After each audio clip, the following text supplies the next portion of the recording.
बारे में आपको बताने जा रही हूं कि नौकरी के बदले धर्मांतर की कहानी सामने आई है। यानी अगर नौकरी लेनी है तो धर्म बदल दो, धर्म परिवर्तित कर दो। आप सही सुन रहे हैं, दमोह में ऐसा मामला सामने आया है।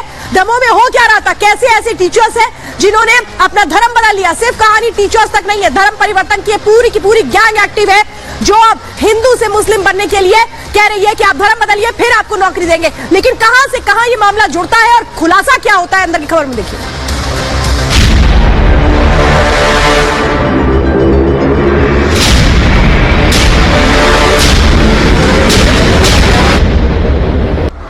कभी दिल्ली, कभी मुंबई, कभी दमोह,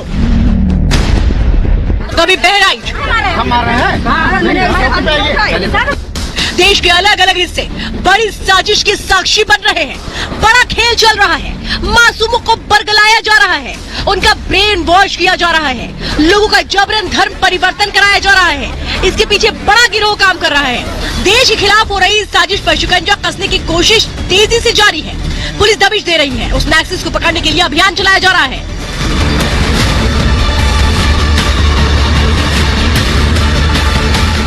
अंदर की खबर में आज आपको देश के दिल मध्य प्रदेश लेकर चलेंगे, जहां शिक्षा के मंदिर में शिक्षकों से ही छलावे का काम चोरी छिपे किया जा रहा है। इसकी ना किसी को दूर दूर तक भनक थी, ना किसी को इसका अंदाजा था। आरोप है कि दमोह के इस प्राइवेट स्कूल में बच्चों को सिलेबस नहीं पढ़ाया जा रहा था, बल्कि शिक्षक उन्हें मजहब की तालीम दे रहे थे। अब इसके अंदर की खबर क्या है, कहां से ये माजरा इस स्कूल में शुरू हुआ, कैसे शिक्षक छलावे पर उतर आए, इससे पर्दा उठाते हैं। राज्य बाल आयोग की टीम ने बड़ा खुलासा किया है। जो कुछ इस स्कूल में चल रहा था वो सब कुछ परत दर परत खोलकर आपके सामने रखेंगे। आपकी रूह कांप उठेगी, हैरान रह जाएंगे आप, क्योंकि इस इंग्लिश मीडियम स्कूल में पढ़ाने वाले शिक्षकों के लिए ही धर्म परिवर्तन किए जाने की बात सामने आ रही है। बाल कल्याण समिति के सदस्यों का दावा है कि इन टीचर्स को नौकरी दिलाने के नाम पर धर्मांतरण किया गया। यहाँ की प्रिंसिपल पहले हिंदू थी लेकिन अब मुस्लिम है, वही 2 टीचर्स भी पहले हिंदू थी लेकिन अब वो मुस्लिम बन चुकी है। प्राचार्य और 2 शिक्षक जो पहले कहीं ना कहीं हिंदू रहे और कन्वर्ट होकर उन्हें मुस्लिम बनाया गया है। अब बच्चों की मानसिकता से भी लग रहा है कि धीरे धीरे आज वो बच्चे उन्हें मुस्लिम ही तैयार कर रहे हैं। ये मामला सामने आने के बाद स्कूल प्रबंधन पर सवाल उठने लगे। कई सवाल यहाँ पर उठ रहे हैं। हालांकि स्कूल की मान्यता को रद्द कर दिया गया है, लेकिन हिजाब के बाद धर्मांतरण का बड़ा खुलासा दमोह के उसी स्कूल में हुआ है। ये स्कूल कौन सा था ये मैं बताती हूँ। प्रिंसिपल ने अपना धर्म बदल लिया। सोचिए, एक प्रिंसिपल को स्कूल के जो हेड होता है उसको अपना धर्म बदलना पड़ता है, लेकिन सिर्फ और सिर्फ प्रिंसिपल नहीं, जबकि 2 टीचर्स थी जिनका भी धर्म परिवर्तन होता है। किस लिए? क्योंकि उनको नौकरी चाहिए थी और ये खेल हो रहा था कि नौकरी लेनी है तो फिर धर्म बदलना पड़ेगा, यानी दबाव बनाया जा रहा था। नौकरी के बदले ये पूरा का पूरा गैंग एक्टिव था जो धर्मांतरण करा रहा था। नौकरी के बदले बड़ा खेल चल रहा था। और ये किसने खुलासा किया है? बाल आयोग की टीम जब वहां पर पहुंची, पूरे मामले की जांच की गई, 7 सदस्यीय टीम ने जांच की, तब ये खुलासा हुआ कि स्कूल की आड़ में एक ग्रुप एक्टिव है जो धर्मांतरण करा रहा है। और इसी स्कूल का अब वहां पर जो बताया जा रहा है Ganga Yamuna higher secondary school, इसकी मान्यता रद्द कर दी गई है। फिलहाल पुल का बड़ा हिस्सा ढह गया। सुल्तानगंज अगवानी पुल गिरा है। आपको बता दें कि हादसे में किसी के घायल होने की फिलहाल कोई खबर नहीं है। गंगा नदी पर यह पुल बनाया जा रहा था 17 से 50 करोड़ की लागत से, और 3 पिलर इसमें बताए जा रहे हैं जो ध्वस्त होने से भरभरा कर यह पुल गिर गया। तस्वीर आपके सामने देखिए, लगातार ये घेरे के जरिए हम आपको दिखा रहे हैं किस तरीके से यह पुल 3 पिलर ध्वस्त होने के बाद गिर गया।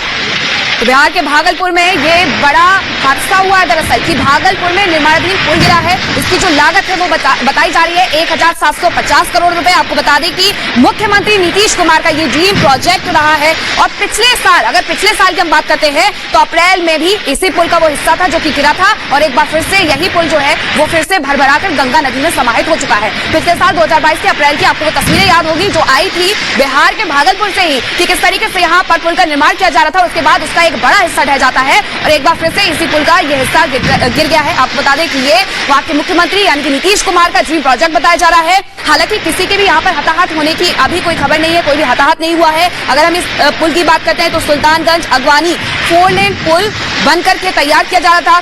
30 से ज्यादा स्लैब थे जो कि अब भरभरा करके गिर गए हैं। इसके आप देख सकते हैं ये तस्वीरें कि किस तरीके से पहले जो हिस्सा गिरता है उसके बाद जो पीछे का हिस्सा था वो भी ताश के पत्तों की तरह किस तरीके से बिखर जाता है। तो इस तरीके से भागलपुर में निर्माणाधीन जो पुल है वो ध्वस्त हो गया है। बिल्कुल, आपको बता दें कि लोमस हमारे साथ फोन लाइन पर जुड़ गए, उनसे बात करते हैं। लोमस, देखिए पिछले साल भी आपको याद होगा कि किस तरीके से 27 अप्रैल को भरभरा के यही पुल गिर गया था और एक बार फिर से वही हुआ है।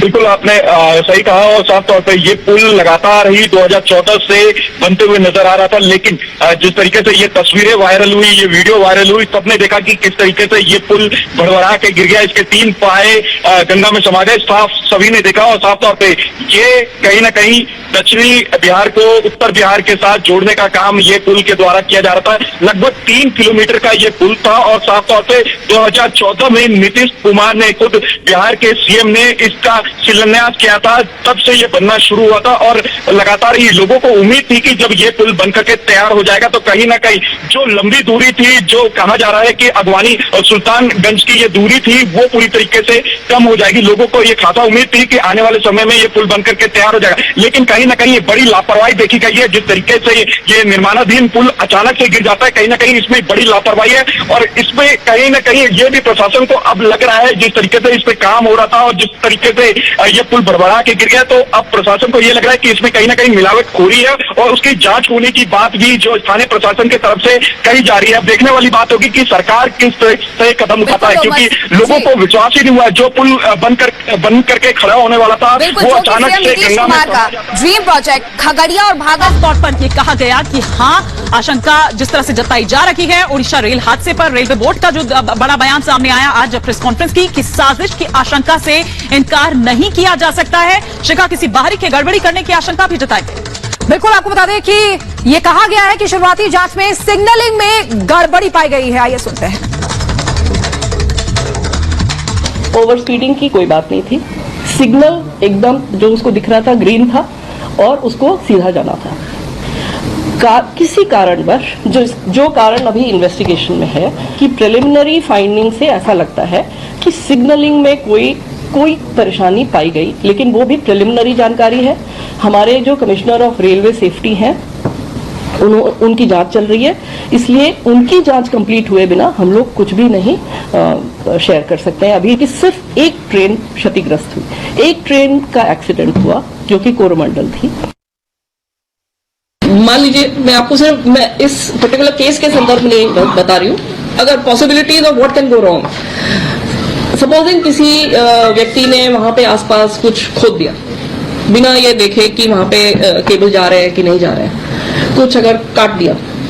अक्सर देखेंगे आपकी कुछ काम चल रहा है, रोड बन रही है, कुछ हो रहा है, पेवमेंट बन रहा है, और अगर बिना उसने जानकारी के, बिना उचित परमिशन के वहां पे काम किया, पॉसिबल है कि केबल कट जाए या इस तरह की चीजों से प्रॉब्लम आ सकती है सिग्नलिंग में, या किसी ने उसमें कुछ मतलब कोई शॉर्ट सर्किट हो गया, या कहीं ज्यादातर ऐसी चीजें होती नहीं है, नॉर्मली इस तरह का नहीं होता है, बट एक मशीन है ये, चाहे वो इलेक्ट्रॉनिक मशीन हो चाहे मैकेनिकल मशीन हो, कोई भी मशीन फेलियर प्रोन होती है।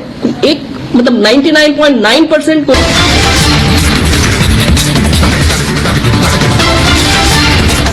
बीजेपी अध्यक्ष जेपी नड्डा का कांग्रेस पर बड़ा हमला, का कांग्रेस भारत के विकास से दिक्कत, देश को बदनाम कर रहे राहुल गांधी ने खोला नफरत का शॉपिंग मॉल। बिहार के भागलपुर में पुल गिरने के बाद सियासत तेज, बीजेपी के सुशील मोदी ने नीतीश सरकार से पूछे 5 सवाल, का रेल हादसे पर इस्तीफा मांगने वाले क्या पुल ढहने की लेंगे जिम्मेदारी। ओडिशा के बालासोर रेल हादसे में पुलिस ने दर्ज की एफआईआर, सीबीआई हादसे की जल्द शुरू करेगी जांच, कल रेल मंत्री ने सीबीआई जांच का किया था ऐलान। लखनऊ के एकाना स्टेडियम में बड़ा हादसा, तेज आंधी के चलते कार पर गिरा स्टेडियम का बोर्ड, हादसे में 2 महिलाओं की मौत, 1 जख्मी। गृह मंत्री अमित शाह से मुलाकात के बाद नौकरी पर लौटे पहलवान, धरना खत्म करने की खबरों पर कहा आंदोलन से ना हटे हैं ना हटेंगे। कर्नाटक में भीड़ ने की युवक की पीट कर हत्या, बेंगलुरु मैसूर एक्सप्रेस वे पर टोल ऑपरेटर के मर्डर का सीसीटीवी फुटेज आया सामने, पुलिस ने एफआईआर की दर्ज।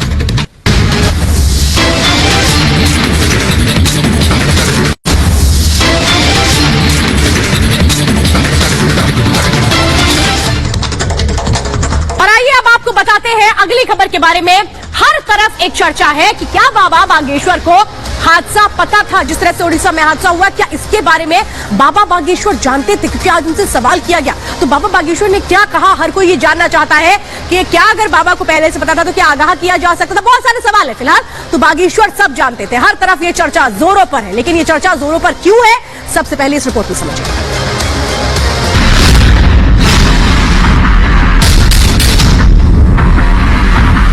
उड़ीसा में जो बालासोर का ट्रेन का कांड हुआ वो बड़ा ही दुखदायी है, जिससे हमारे हृदय को बहुत पीड़ा पहुंची है, मन बड़ा व्यथित है। क्या ट्रेन हादसों को टाल सकते थे बाबा बागेश्वर? जानना विषय अलग है, टालना विषय अलग है। क्या बाबा को मिला था एक्सीडेंट का सिग्नल? जो संकेत दे सकती, कहां तक दे सकती, जहां तक पवन की गति है वहां तक संकेत मिल सकता है दरबार से, क्योंकि ये दरबार पवन पुत्र का है। बाबा को पता था तो क्यों खामोश रह गए? हाँ, लेकिन हम प्रतिदिन अर्जी अपने इष्ट के चरणों में लगाते हैं कि कोई भी अमंगल इस राष्ट्र का ना हो। ये चर्चाएं आम हो चुकी हैं। बालासोर ट्रेन हादसे में 275 की मौत पर बाबा का हवाई दावा कितना सच है, ये तो धीरेन्द्र शास्त्री ही बता सकते हैं। लेकिन अंदर की खबर ये है कि हादसे के सवाल से बाबा खुद हैरान हो गए। धीरेन्द्र शास्त्री को यकीन नहीं था कि अर्जी देने वाला ट्रेन हादसे को लेकर सवाल करेगा। ऐसे में बाबा बागेश्वर ने बालासोर ट्रेन हादसे पर क्या कहा, वो सबसे पहले आपको सुनाते हैं। एक पत्रकार महोदय ने पूछा कि क्या आपकी शक्ति कोई बड़ी घटना भारत के बारे में संकेत दे पाती है? माय डियर, ठटरी के बारे तो कहेंगे नहीं, माय डियर प्यारे, यस। फिर आप कहोगे कि बोलते क्यों नहीं हो? जानना विषय अलग है, टालना विषय अलग है। जानना बात अलग है, उसको टालना बात अलग है। भगवान कृष्ण को भी पता था महाभारत का युद्ध होगा, लेकिन क्या वो टाल पाए?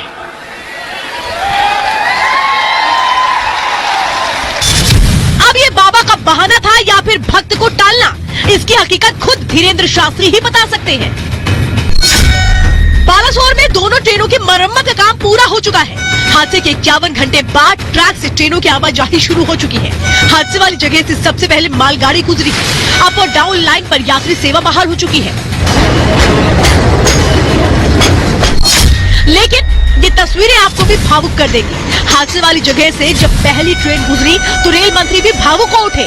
ट्रैक से गुजरते मालगाड़ी को पहले प्रणाम किया और फिर ऊपर वाले का शुक्रिया अदा किया। बहुत ही संवेदना के साथ जिन परिवारों के मेंबर्स खो गए, उनको किसी न किसी जल्दी से जल्दी उनके पास उनके परिवारजन पहुंचे। ये हमारा दायित्व अभी खत्म नहीं हुआ है। 4 दिन से रेल मंत्री मोर्चे पर डटे हुए हैं, राहत बचाव पर खुद निगरानी रखे हुए हैं। लेकिन अंदर की खबर यह है कि विपक्ष फिर से सवाल कर रहा है कि पटरी ठीक थी, स्पीड ठीक थी, पॉइंट ठीक था, तो फिर गड़बड़ी कहां थी? Bureau report, Republic Bharat. तो आइए जरा कुछ आंकड़े बताती हूँ आपको। सिग्नल फेल, ट्रेन डिरेल, कई ऐसे मामले सामने आए। 2022 में अगर हम देखें तो 77 ट्रेन हादसों की वजह क्या हुआ? ट्रेन का डिरेल होना, यानी पटरी से उतर जाना। 27 बार ट्रेन एक्सीडेंट की वजह क्या हुआ? ट्रेन का डिरेल हो जाना। अब अगली समझिए, रेल हादसे में 20 बार रेलवे स्टाफ की गलती भी सामने आ चुकी है, यानी मैनुअल एरर। 4 बार दूसरे लोगों की वजह से भी यह हादसा हो चुका है, यानी कि सिग्नल गलत दिया गया। 5 बार उपकरण फेल होने की वजह से एक्सीडेंट हुआ है, यानी ये टेक्निकल फॉल्ट है। 3 बार लैंडस्लाइड जैसी वजह से भी हादसा हो चुका है, यानी कि ये प्राकृतिक एक आपदा जब आई थी तब वो हालात थे। लेकिन सवाल तो यह है कि जब मैनुअल फॉल्ट है तो क्या इसको रोका नहीं जा सकता था? कई आज ऐसे सवाल इस रेल हादसे के बाद खड़े हो चुके हैं जिसमें लोगों ने अपनों को खोया है। और चलिए अब बात करते हैं आज की तस्वीर की। आज की जो तस्वीर आई है उसने Oscar winning song NATO NATO पे डांस करते हुए ये नजर आ रहे हैं। ये जो है ये है यूक्रेन के जो सोल्जर्स हैं, यानी कि यूक्रेन के जो जवान हैं, सेना के जवान, वो कितना शानदार डांस कर रहे हैं, देखिए Жаліються знову орки, що вони воюють з НАТО, але це такі відмовки, українці свідки НАТО. Свою землю захищають файні хлопці та дівчата. Підійму я пташку неба та знайду координати. देखिए ये आपने देखा ना, ये यूक्रेन में जलवा है। दरअसल ये कह रहे हैं कि फिल्म में ब्रिटिशर्स का विरोध किया गया है, हम ये डांस कर रहे हैं क्योंकि हम रूस का विरोध कर रहे हैं। तो ये है वो शान भारत की जो हर तरफ देखने को मिलती है। तो आप भी नाचते रहिए, झूमते रहिए, अपनी सेहत का खूब सारा ख्याल रखिए। आज के लिए दीजिए इजाजत, नमस्कार।